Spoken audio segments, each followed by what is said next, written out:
حي على الصلاة.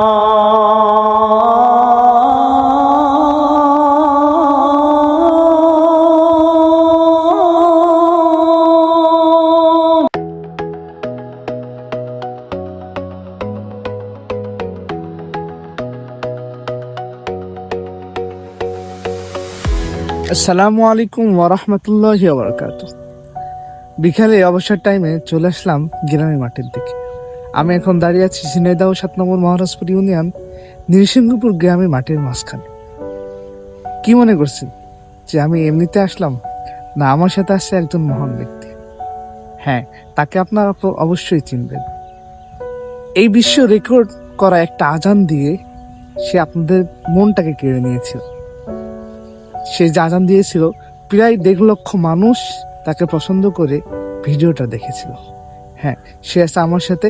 আজকে তার সাথে কথা বলবো, চলেন তার সাথে কথা বলবো। আসসালামু আলাইকুম দাদু, কেমন আছেন? ওয়ালাইকুম আসসালাম ওয়া রাহমাতুল্লাহি ওয়া বারাকাতুহু। আলহামদুলিল্লাহ। আপনার দিনকাল কেমন যাচ্ছে দাদু? আলহামদুলিল্লাহ, আল্লাহ পাক ভালোই নিয়ে যাচ্ছে দিনকাল। আপনি কি জানেন, আপনারা একটা ভিডিও করেছিলাম আজানের জন্য, সেই ভিডিওটা প্রায় ১.৫ লক্ষ মানুষ দেখেছে।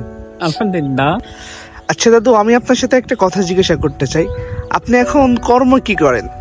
আমি এখন ৭১ বছর বয়স। আমি ফার্নিচারের রঙের কাজ করি। এই ৭১ বছর বয়সী ফার্নিচারের রং বা এই কাজগুলো কেমনে করা সম্ভব? মানুষ তো এই বয়সী লাঠি ভর দিয়ে হেঁটে বেড়ায়, বা আপনি সেই শক্তিটা কেমনে পান? আপনি আল্লাহ আপনাকে এই শক্তিটা দিয়েছে, এটা ভেবেই তো অনেক কিছু মনে হচ্ছে। আচ্ছা দাদু, আপনি কর্ম তো ফার্নিচারের করেন, কখনো কি মাদ্রাসা লাইনে পড়াশোনা করেছেন? না, মাদ্রাসার লাইনে আমি পড়িনি কোনোদিন। আচ্ছা, মাদ্রাসা লাইনে পড়াশোনা করেন নাই, তাহলে আপনি এত সুন্দর আজান, যে আজান দিয়ে দর্শকের মনটা কেড়ে নিয়েছিলেন, এই আজানটা আপনি কিভাবে দিয়েছিলেন বা কোথা থেকে শিখেছেন?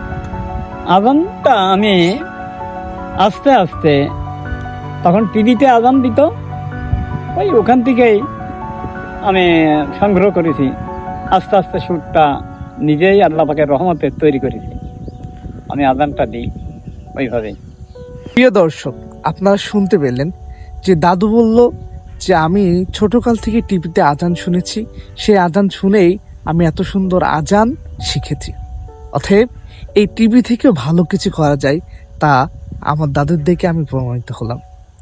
প্রিয় দর্শক, এবার আমি শুনবো তার মুখের একটি কলি বা একটি মাত্র কলি গজল অথবা একটা মাত্র লাইন আজান, ইনশাআল্লাহ। আপনারা আমাদের সাথে থাকেন শেষ পর্যন্ত ভিডিও। যারা আমাদের সাথে এখনো পর্যন্ত আছেন, অবশ্যই চ্যানেলটা সাবস্ক্রাইব করে দিবেন, ভিডিওটা শেয়ার করে দিবেন। তো আপনার যেটা মনে হয়, আপনি এক কলি আজান অথবা এক কলি গজল যদি আমাদের শোনাতেন, আপনার কণ্ঠে শোনার জন্য সবাই তাকিয়ে আছি, সবাই এতক্ষণ পর্যন্ত ভিডিও দেখছে। দাদু, আপনি আমাদেরকে কি শোনাতে যাচ্ছেন? আজানের এক কলি আজান। মাশাআল্লাহ, আমরা শুনতে রাজি আছি। আপনি এক কলি আজান আমাদেরকে শোনান। হাইয়া আলা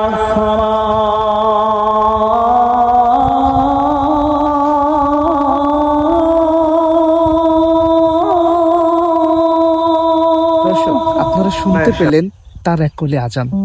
তার বয়স কিন্তু এখন ৭০ পার। সে এখনো পর্যন্ত নিজের গায়ে খেটে উপার্জন করে। এই ৭০ বছর বয়সেও তার আজানটা এত সুন্দর, কিভাবে সম্ভব? আচ্ছা দাদু, আপনি কি কখনো এই সুরের প্র্যাকটিস কখনো করেছেন? আগে করতাম, করতে করতেও এইভাবেই। সেটা কি আজানের প্র্যাকটিস ছিল নাকি অন্য কিছু? আজানের প্র্যাকটিস ছিল। আপনি কি আজানটা কারো কাছ থেকে শিখেছেন নাকি না না, আমি নিজেই চেষ্টা করি। আল্লাহ পাক আমার শিখিয়ে। যে বললেন যে প্র্যাকটিস করতেন, সেটা কি আজানের নাকি অন্য কিছু? আজানের। আজানের? আজানের। আপনি বললেন যে একা একা শিখেছি। হয়, একা একা ওই ওই ওই সুর শুনে আস্তে আস্তে আস্তে আস্তে মানে ওইভাবে। আচ্ছা আচ্ছা, এই গলাটা তো মানুষের এত সুন্দর হয়। আমি যতটুকু শুনেছি যে কোনো গান অথবা কোনো গজল, যারা শিল্পী, তাদের গলাটা এত ছাড় হয়। আপনি কি কখনো শিল্পী ছিলেন অথবা কোনো গান বা গজল করে? হ্যাঁ, গান টান খুব করতাম আমি আগে। করতেন? হ্যাঁ। আচ্ছা, গানের জগৎ ছেড়ে এখন কিভাবে আল্লাহর দিকে ফেরত আসলেন? মরণ করে আমার খুব ভয় হয়ে গেছে। এখন আল্লাহর দিকে চলে গেছি মনটা ফিরিয়ে, যে আল্লাহ, আল্লাহ আমার সব, আল্লাহ আমার রব। আলহামদুলিল্লাহ, দাদুর এই পরিবর্তন দেখে আমরা সকলেই তার জন্য দোয়া করব। দাদুর জন্য অনেক দিন পর্যন্ত বেঁচে থাকতে হবে এবং তার মুখ থেকে তা আমরা আরও অনেক কিছু শুনতে পারি। আপনারা সকলেই তার জন্য দোয়া করবেন। আজকে ভিডিওটা এই পর্যন্তই। সবাই ভালো থাকবেন, সুস্থ থাকবেন। আল্লাহ হাফেজ। পরে কোনো ভিডিওতে দেখা হবে। দাদু সবাইকে সালাম দিয়ে দেন। আসসালামু আলাইকুম ওয়া রাহমাতুল্লাহি ওয়া বারাকাতুহু।